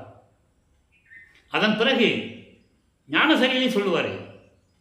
அந்த விளக்கங்களை நம்ம பின்னால் பார்க்க போகிறோம். சித்தி விழா போகும்போது அது விளக்கங்களை பார்க்க போகிறோம். கொடிப்பாட்டு, சிற்சக்தி வணக்கம் என்று சொல்லுவாங்க, பேருபதேசம், சன்மார்க்க கொடி கட்டுறது, சுத்த சன்மார்க்க நெறி என்ன, அதனுடைய விளக்கங்கள், ஞானசரியுடைய விளக்கங்கள் எல்லாம் நம்ம அங்கே பார்க்க போகிறோம். அப்போ இந்த நிலையை ஞானசரியில் கூட சொல்லுவார், பொறித்த மதம் சமயமெல்லாம் பொய்யே, அவற்றில் புகுதாதியே. அங்கே போகாதீங்க உலக மக்களே. சிவம் ஒன்றே பொருள் என கண்டறிவேன். சிவம் ஒன்றே பொருள் என்ன? அருட்பெருஞ்சோதி தான் கடவுள். பொருள் என்ன? கடவுள். சிவம் என்றால் அருட்பெருஞ்சோதி. சிவன் வேறு, சிவம் வேறு. இந்த விளக்கம் நான் ஏற்கனவே கொடுத்துருக்கேன். ஞானம் வேறு, மெஞ்ஞானம் வேறு. சிவன் என்பவன் சைவ சமயத்தின் தலைவன். நல்லா புரிஞ்சுக்கணும் நீங்க. சிவம் என்பது அருட்பெருஞ்சோதி ஆண்டவர். ஆதியும் அந்தமில்லா தோன்றிய இறைவன், சுயமாக தோன்றிய இறைவன். சாதியும் மதமும் சமயமும் பொய்யென சொல்லிட்டார்கள. அப்போ அங்கே தடுத்து கேட்டுப்பார்ல, அந்த விளக்கங்கள் அங்கே தர. ஏன் உடைந்த சமயப்புலி நின்று எழுந்து உணர்வின் அழியா ஒரு நெறியாம் சன்மார்க்க திருநெறி பெற்று வந்தேன். உலக மக்களை சாக்கடையில் விழுந்துட்டீங்க. சமயப்புலி என்ற சாக்கடையில் விழுந்து விட்டீர்கள். நீங்க உணர்ந்துட்டீங்க. ஐயோ சாக்கடையில் விழுந்துட்டுன்னு உணர்ந்துட்டீங்க. கவலைப்படாதீங்க, நான் உங்களை தூக்கி விடுகிறேன். உங்களை சுத்தப்படுத்தி வெள்ளாடை கொடுத்து சுத்த சன்மார்க்கத்தை நெறியை தருகிறேன் என்று சொல்லுகிறார். கொடிப்பாட்டில் சொல்லுவார், வெறிக்கும் சமயப்புலியில் விழுந்த எண்ணெய், விளைந்தேன் எண்ணெய் விழாத வகை மறித்து பேரறிவு அளித்த வள்ளல் கொடி. பேரறிவு என்பது சுத்த சன்மார்க்க நெறி. அதை நீங்கள் புரிஞ்சுக்கணும். இதை ஏன் சொல்லுகிறேன், பாடல்களிலே ஏன் சொல்லியிருக்கிறேன் என்றால், சமயங்களுக்கும் மதங்களுக்கும் மார்க்கங்களுக்கும் சுத்த சன்மார்க்கத்தும் வேறுபாடு தெரிய வேண்டும். நீங்கள் சமயங்களிலும் மதங்களிலும் மார்க்கங்களில் இருங்கள். உங்களுடைய தலைவர்களை வணங்குங்கள், உங்களுடைய கர்த்தாக்களை வணங்குங்கள். அது உங்களுடைய சுதந்திரம். உங்களுக்கு அந்த ஒரு நிலை தான் தெரியும். சுத்த சன்மார்க்கம் என்பது இறைவனால் உருவாக்கப்பட்ட நிலை. சுத்த சன்மார்க்கத்தில் இருந்தால் அவனுக்கு மரணம் இல்லை, மரணமில்லா பெருவாழ்வு. மரணமில்லா பெருவாழ்வு என்பது அவனுக்கு பிறப்பு இறப்பு இல்லை, இறைவனுடைய திருவடியிலேயே இருக்கலாம். இந்த நிலையில் இருக்கும்போது வல்லப்பெருமானவர்கள் இங்கே தர்மசாலையில் இருந்து கொண்டு சுத்த சன்மார்க்க நெறியை போட்டிக் கொண்டிருக்கிறார். அப்போ உத்தரஞான சிதம்பரமாலை உருவாகிறது. உத்தரஞான சிதம்பரமாலையில் என்னென்ன விளக்கங்கள் இருந்தது என்பதை தெளிவாக பார்த்து விட்டோம். ஏன்னா ஒவ்வொரு நாள் விளக்கமாக பார்த்துட்டோம், நமக்கு நேரம் பத்தாது. இதே 1 மணி நேரம் ஆகுது நமக்கு. அப்போ நடராஜபதி மாலை உருவாச்சு. நடராஜபதி மாலை ஏன் உருவாச்சு? நடராஜனுக்கும் நடராஜபதிக்கும் வித்தியாசம் தெரியணும். அதான் அருட்பெருஞ்சோதி நடராஜபதியே என்று கூறுவார். அதை புரிஞ்சுக்கணும். நீங்கள் சிதம்பரத்துக்கு போறீங்களா, நடராஜனை கும்பிடுங்களா, கும்பிட்டுக்கோ. இங்கே வராத, இங்கேயே வர. இங்கே வந்து அருட்பெருஞ்சோதி சொல்லணும். சிதம்பரத்தில் இருக்க நடராஜனும் அருட்பெருஞ்சோதி ஒன்றுன்னா, நீ சிதம்பரத்தில் போய் அருட்பெருஞ்சோதி மகாமந்திரம் சொல்ல முடியாது. தரன்னு பிடிச்சி வெளியே தெளிவான். நான் அனுபவப்பட்டவன், சொல்ல முடியாதங்க. அப்போ எப்படி ஒன்றாகும்? யோசித்து பார்க்கணும். நீங்கள் நடராஜனை கும்பிட்டீங்களா, கும்பிட்டுக்கோ. திருநீர் பூசணுமா பூச்சிக்கோ, நமச்சிவாய சொல்லணுமா சொல்லிக்கோ. ஆனால் வடலூர் வந்தால் அருட்பெருஞ்சோதி என்று தான் சொல்ல வேண்டும். சமயங்களுடைய நெறிகளை பின்பற்றக்கூடாது, அடையாளங்களை மேற்கொள்ளக்கூடாது. அடையாளங்கள் என்பது திருநீர் பூசுவது, சிவசிவா என்று சொல்லுவது. இங்கே வந்து நிறைய பேர் சிவாசிவான்னு சொல்லுவான், சொல்லக்கூடாது. விவரம் தெரியாமல் சொல்லிட்டு இருக்காங்க. அருட்பெருஞ்சோதி தான் சொல்ல வேண்டும். அதுதான் சுத்த சன்மார்க்க நெறி. கொலையும் புலையும் தவிர்த்திருக்க வேண்டும். இறைவன் ஒருவனே என்ற நிலையில் இருக்க வேண்டும். ஜீவகானிய ஒழுக்கத்தில் இருக்க வேண்டும். உன்னால் முடியலையா, இறைவன்கிட்ட ஒப்படைச்சிரு. ஐயோ, ஒரு ஜீவன் பசியோடு இருக்குதே, இறைவா நீ பார்த்துக்கோ அப்படின்னு சொல்ற. உன்னால் முடியல, இறைவன்கிட்ட ஒப்படைச்சிரு. அதே போல பசிக்கும் பிணிக்கும் தொடர்பு உண்டு. சோறு போடுறது மட்டும் ஜீவகானிய ஒழுக்கம் அல்ல. ஒருத்த பிணியோடு இருக்கிறான், அவனால் சாப்பிட முடியாது. அவனை போய் சோத்தை தின்னுனா எப்படி சாப்பிடுவான்? அவன் பிணியை நீக்க வேண்டும். அவன் பிணியை நீக்கி சோறு போட வேண்டும். இப்படி ஒவ்வொன்றுக்கும் ஒரு கனெக்ஷன் இருக்கு. அந்த விளக்கத்தை நம்ம பின்னால் பார்க்க போகிறோம். அதெல்லாம் சொன்னோம்னா நமக்கு நேரமே பத்தாது. அப்போ இந்த நிலையில் இருக்கும்போது நடராஜபதி மாலை உருவாச்சு, சர்க்குரு மணி மாலை உருவாச்சு, அதில் இருக்கின்ற விளக்கங்களே நம்ம பார்த்துட்டோம். இப்போ லைவா 117வது பதிகம் ஞான மருந்து 14வது பாடல். இப்போ நம்ம வல்லப்பமானவர்கள் தர்மசாலையில் இருக்கிறாரு, நெருங்கி கொண்டு இருக்கிறோம்.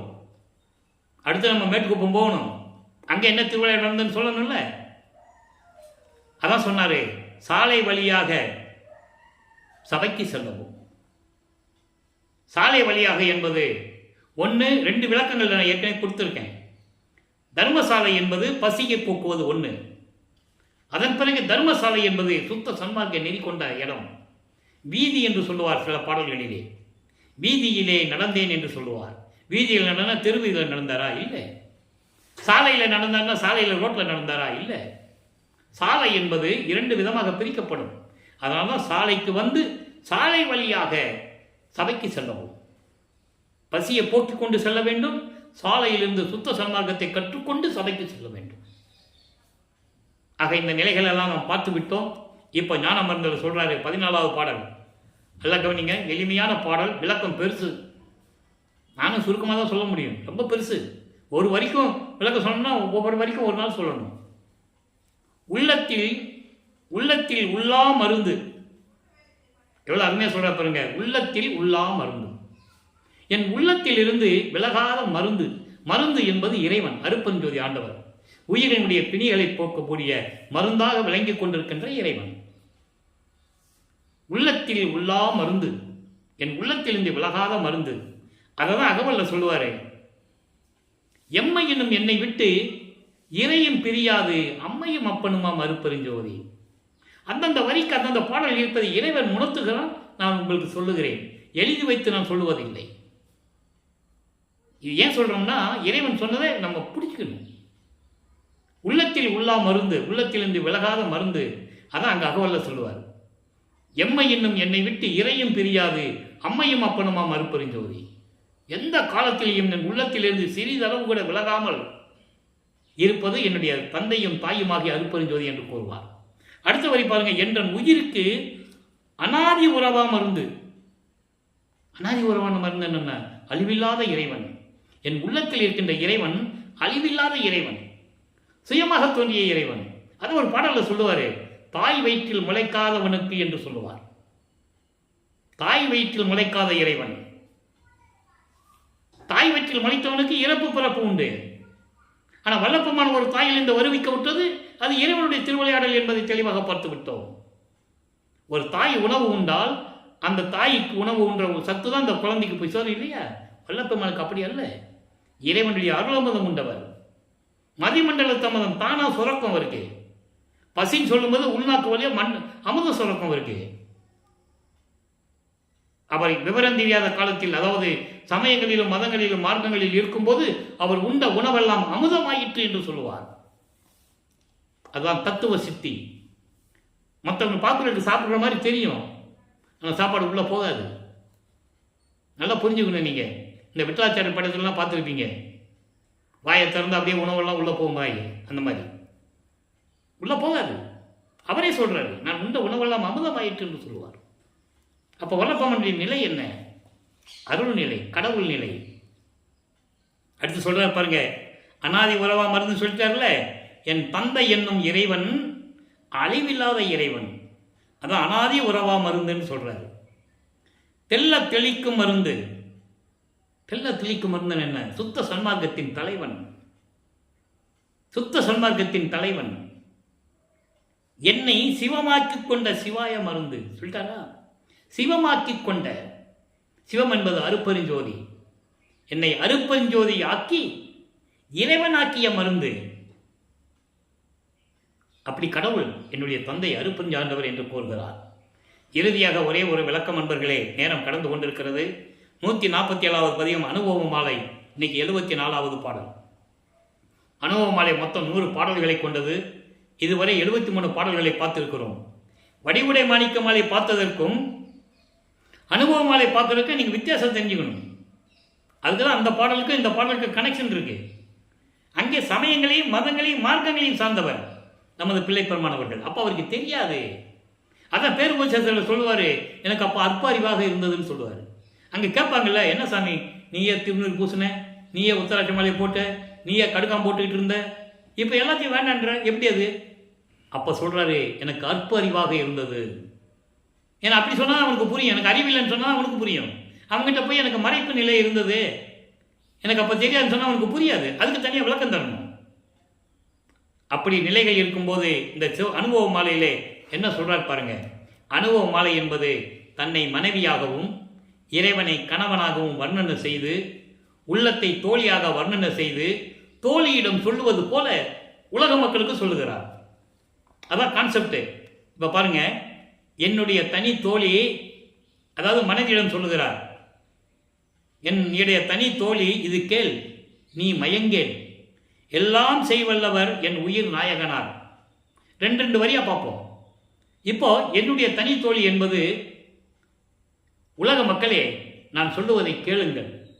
இதான் அதுக்குரிய பொருள். நல்லா கவனிச்சுக்கணும். தோழிகிட்ட சொல்ற மாதிரி உலக மக்கள்கிட்ட சொல்றாரு.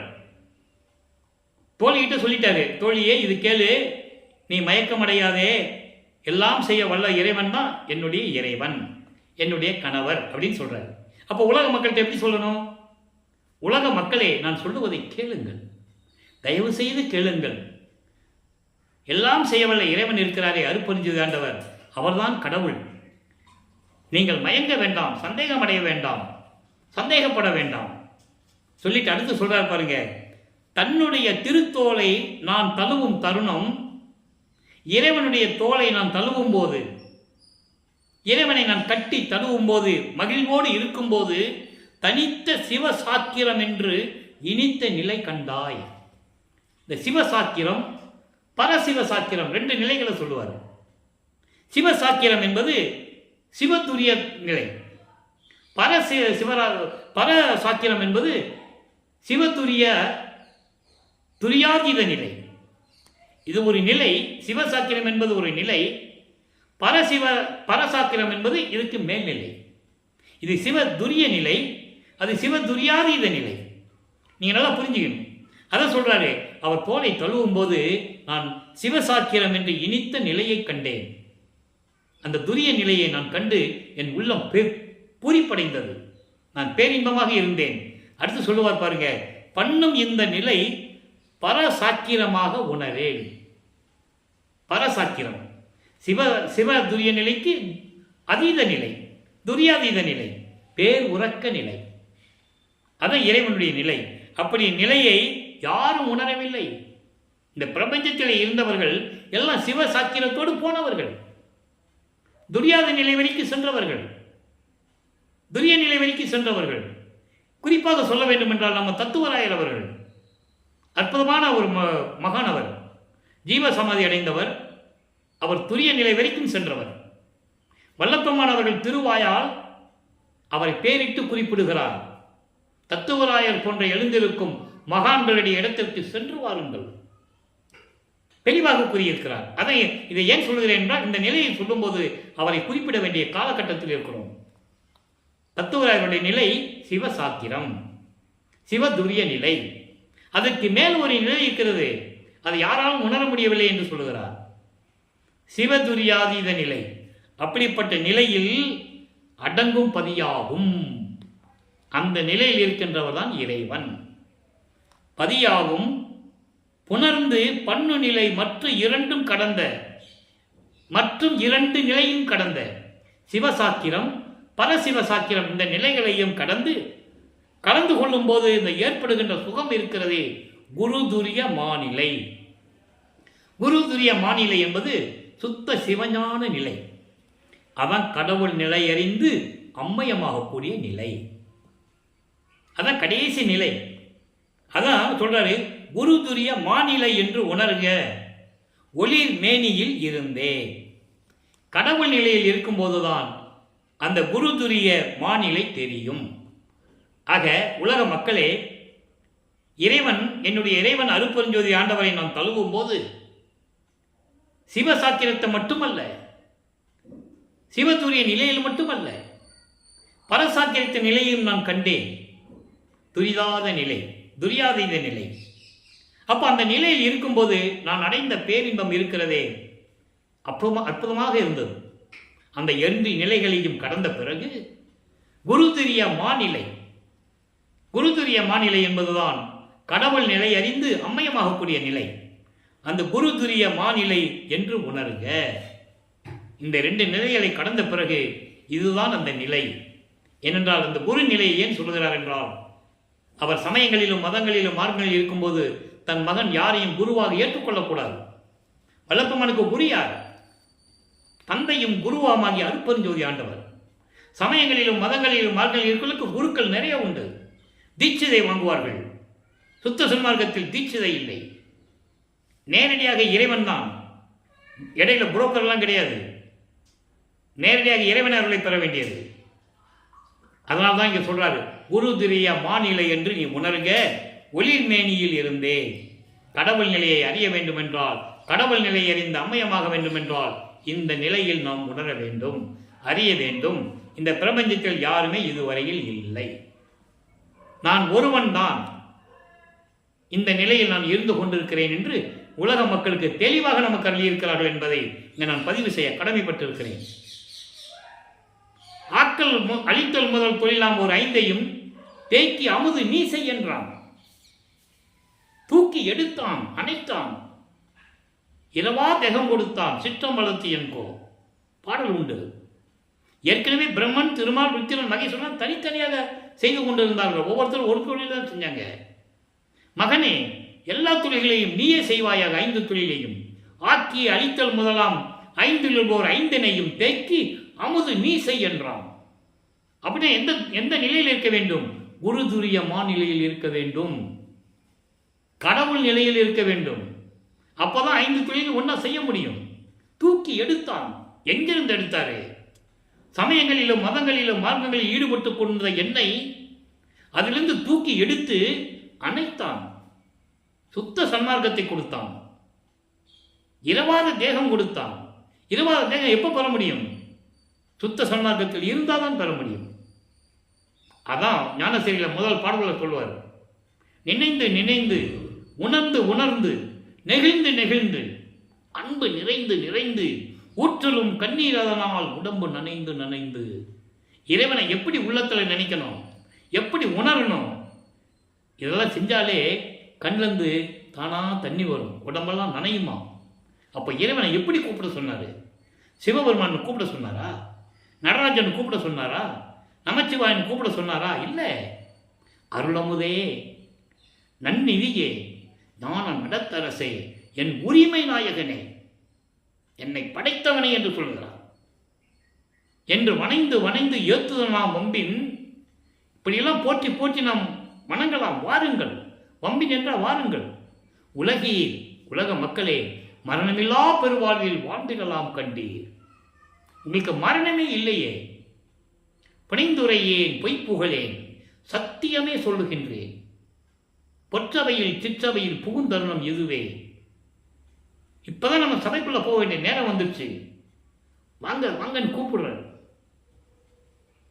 ஆடுகின்ற சேவடிக்கை ஆளானேன், மாளாத யாக்கை பெற்றேன். கூடுகின்ற சன்மார்க்க சங்கத்தை நடுவிருந்தே குலாவுகின்றேன். எப்படி சொல்றாரு? ஆடுகின்ற சேவடினா என்ன? தன் மகனுக்கு இடது காலை ஊன்றி வலது காலை தூக்கி நடனமாடி காட்டியவர் அருட்பெருஞ்சோதி ஆண்டவர். யார் அந்த நிலையை பெற முடியவில்லை? ஒரு காலத்தில் பாண்டிய மன்னனுக்கு ஒரு மன்னனுக்கு அந்த நிலை கிடைத்தது என்று நான் கேள்விப்பட்டிருக்கிறேன், புராணங்களிலே உண்டு. அதான் ஆடுகின்ற சேவடி. அப்பா இந்த நிலையில் இருக்கும்போது சுத்த சன்மார்க்கத்தை பெற வேண்டும். சுத்த சன்மார்க்கம் என்பது கொலையும் கொலையும் தவிர்க்க வேண்டும், அவ்வளவுதான். உயிர்களை கொலை செய்யக்கூடாது, மாமிச உணவுகளை எடுத்துக்கொள்ளக்கூடாது, சைவ நெறியில் இருக்க வேண்டும். இறைவன் ஒருவனே என்ற நிலையில் இருக்க வேண்டும். அவன் ஜோதி வடிவில் இருக்கிறான். அருட்பெருஞ்சோதி ஆண்டவர் என்ற நிலையை நீங்கள் உணர வேண்டும். உயிர் இரக்கத்தோடு இருக்க வேண்டும், உயிர் நேயம் வேண்டும். இதுதான் சுத்த சன்மார்க்கம். இது மக்களிடம் சொல்லி மக்களையெல்லாம் சுத்த சன்மார்க்கத்தில் சேர்த்து அவங்களை இன்புற்று வாழ வேண்டும் என்பதற்காகத்தான் நமது இறைவன் பிள்ளை பெருமானவர்கள் ஒரு தாயின் கருவறையிலே 10 மாதம் இருந்து, இந்த உலகிலேயே 51 ஆண்டுகள் இருந்து, இவற்றையெல்லாம் மக்களுக்கு தெரிவித்து இறைவனானார்கள் என்பதை நீங்கள் புரிந்து கொள்ள வேண்டும். இதெல்லாம் இறைவனுடைய திருவிளையாடல். ஆக இன்றைய பதிவு உங்களுக்கு புரிந்திருக்கும் என்று நான் கருதுகிறேன். எனவே உலக மக்களே, அன்பர்களே, சுத்த சன்மார்க்கத்தில் இணைந்து அருட்பெருஞ்சோதி ஆண்டவரை வணங்கி கொலையும் புலையும் தவிர்த்து சைவ நெறியில் இருந்து கொண்டு இறைவனை வணங்கி இறைவனுடைய அருளையும் செல்வங்களையெல்லாம் பெற்றுக்கொண்டு இந்த வையகத்தில் நீங்கள் வாழ்வாங்கு வாழ வேண்டும். நோயற்ற வாழ்வில் நீங்கள் வாழ வேண்டும். இறைவனுடைய தயவோடையும் கருணையோடையும் கூறி இந்த வள்ளலார் ஊழியன் விடைபெறுகிறேன். மீண்டும் நாளை சந்திப்போம். நன்றி, வணக்கம். அருட்பெருஞ்சோதி அருட்பெருஞ்சோதி தனிப்பெரும் கருணை அருட்பெருஞ்சோதி. நாளையும் இறைவனுடைய திருவிளையாடல் தொடரும். கண்டு மகிழ்ந்து இறைவனுடைய அருளை பெற்றுக்கொள்ளுங்கள்.